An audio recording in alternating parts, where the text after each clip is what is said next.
บิดาผู้ประเสริฐกำเนิดเฮามา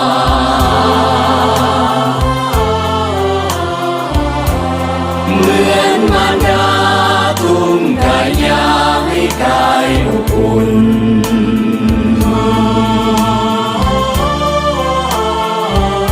ความรักความห่วงล้นสวงเมตตาการุณ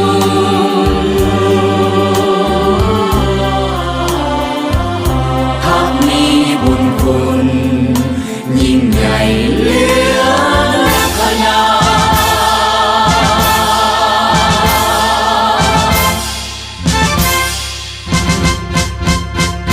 คือทวนไฟ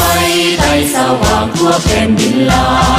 วเหมือนเดือนและดาวข้าวปุดพองทั่วท้องนาภาสุ่มเย็นเหมือนดังสายน้ำสวยงามป่าไม้ภูผามีพักนำพาป่าสาพ้นทุกสุขใจพาเกิดพักป่าสาสนปฏิวัติเราผู้เก่งกล้าอาถรรพ์สานใสนำพาศาสตร์ลาวก้าวไปสู่จุดหมายเข้มแข็งหั่งนี้ย้อนมีภาคศาสตร์ลาวได้มีวันนี้ขอจดจำคุณงามความดีจงรักภักดีเทิดทูนพระเอ๋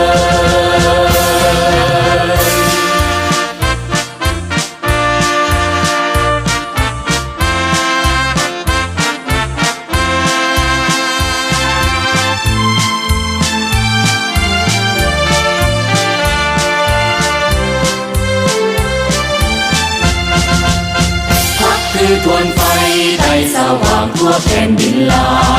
วเหมือนเดือนและดาวข้าวปุดพองทั่วท้องนาภา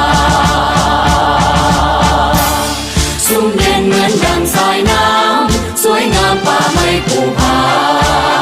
มีพักนำพาป่าสาพ้นทุกสุขใจพาเกิดพักป่าสาสนปฏิวัติเราผู้เก่งกล้าอาถรรพ์สานใสนำพาศาสตร์ลาวก้าวไปสู่จุดหมายเข้มแข็งหั่งนี้